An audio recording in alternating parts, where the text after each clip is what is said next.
Three things that are as awesome as Fridays: chocolate chip cookies, the Bulldogs, and vacation. But as far as that last one goes, American workers are taking less of it. Reasons why are minutes away. First up, this October 24th, a man being hailed as a hero. This is Kevin Vickers. He's the Sergeant at Arms in Canada's Parliament. When a gunman entered that government building Wednesday and started shooting, it was Vickers who stopped the attack by shooting and killing the gunman. Only 10 people have been Sergeant at Arms since 1867. It's a ceremonial position. It's also a law enforcement position. The 58-year-old officer spent 28 years with the Royal Canadian Mounted Police. His brother believes this is the first time Vickers ever exchanged fire with anyone. He extended his condolences to the family of Corporal Nathan Cirillo, a guard whom the gunman killed near the National War Memorial. Canadian officials now say they believe the gunman acted alone, but that he had connections to radical Islamists. Canadian Prime Minister Stephen Harper says Canadians will not be intimidated by terrorism. We will be vigilant, but we will not run scared. We will be prudent, but we will not panic. And as for the business of government, well, here we are in our seats, in our chamber, in the very heart of our democracy, and our work goes on.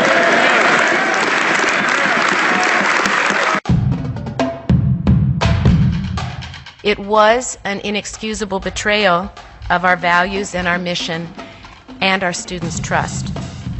The length of time that this behavior went on and the number of people involved is really shocking. It was a wrongdoing that could have and should have been stopped much earlier by individuals who were in positions of influence and oversight. Many could have sounded the alarm more forcefully. Okay, what's that about? The University of North Carolina, a new report came out this week about alleged academic fraud at the school. This scandal first came to light about 5 years ago, but Wednesday's independent report gave new details saying the fraud lasted for 18 years. What happened? Students allegedly got high grades for classes that were never actually held. How many students? The report says at least 3,100, but likely much higher. Were athletes involved? The report says 47% of those who benefited were athletes. Why? Fake grades for fake classes reportedly helped some stay eligible to play their sports. The fallout: 4 employees were fired, 5 more were punished. All 3 UNC basketball championships could be in jeopardy, and the school's reputation is stained. A new study says Americans are taking less vacation time than at any time in the last 4 decades. This comes from the U.S. Travel Association, which supports Americans' vacation and travel time. It says that last year, Americans took an average of 16 days vacation. That average was more than 20 days in the year 2000. Factors: a work-life trainer says American workers are afraid of being laid off. They think working long hours and skipping vacation time will help them keep their jobs. But he says people who don't take vacation time can get laid off just like anyone else. Some Americans don't vacation because they're afraid of work piling up when they're gone, and others see their worth based on their work. They feel guilty for taking time off or unplugging from their devices. Well, it's time to take attendance. Hope you're ready to roll. Ridgeview High School in Orange Park, Florida is ready. The Panthers there aren't kidding around. But they're not the only cats on the prowl. How about the Cougars? Lyons Decatur Northeast High School in Lyons, Nebraska is on a roll. And on the Pacific Coast, it's the Eagles of Lincoln Middle School who are watching in Selma, California. As National Teen Driver Safety Week rolls on, some good news about car crashes.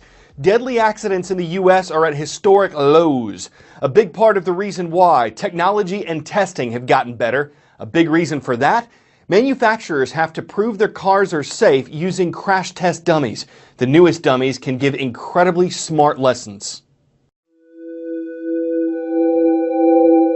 We've all seen the hard-hitting slow-motion crashes and the dummy in the driver's seat absorbing blow after blow. This is the story of one of the great unsung heroes of our time. You can talk to a 3-year-old, you can talk to an 80-year-old, and everybody knows what a crash test dummy is. He first started sitting in for us in 1952 when a colonel in the US Air Force was worried about the safety of his pilots. Back in that day, it was actually the testing was done by Colonel Stapp from the Air Force, and he was actually very concerned, ironically, because he said, the Air Force pilots, I'm losing more in car crashes coming to work than I'm losing in our pilots being downed in an aircraft.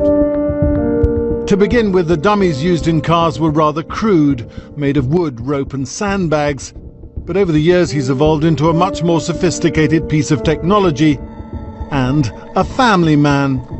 So the population of dummies expanded out from the basic male to a female to a very large male, and then it included a child population because the injury rate in children in cars was dramatic. Their role has always been the same: thousands of crash tests, each one helping manufacturers design safer cars. With the introduction of airbags, from the initial crumple zones to steering wheel design, every part that's in a vehicle has improved in design over the years and all benchmarked against a crash test dummy. This was shown rather dramatically in 2009. The Insurance Institute for Highway Safety in the US tested a new Chevrolet against a 1950s model.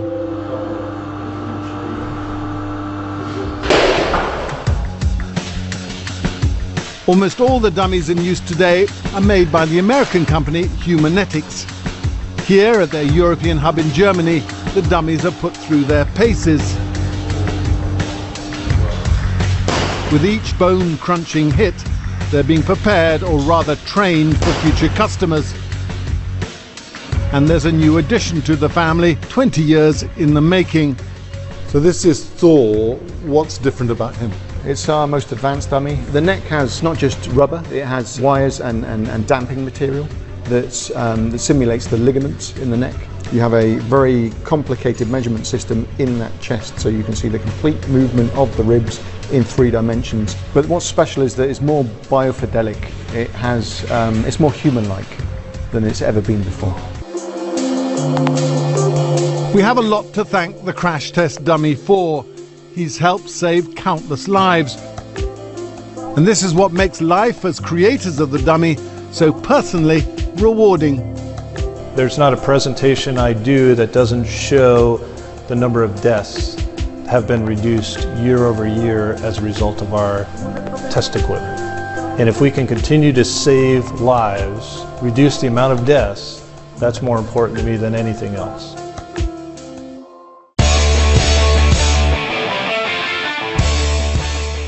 In a way, this looks like how a toy ship might be shoved into a bathtub. But this ship weighs 3,500 tons and cost about $360 billion. Splash. It's the USS Detroit, brand new to the US Navy. Sideways launches like this aren't just amazing to look at, they're pretty common. They're usually done when there's not enough space to launch the ship stern first. That's in reverse for you land lubbers. That's one way to find out if it's in ship shape. Watch it roll head over holes. It's a test they had on deck. It certainly holds water, and it easily lets you know if the ship's seaworthy. Now, I don't want to rock the boat with too many puns here or tread too much on your weekend. Hope you have a great and safe one with whatever floats your boat.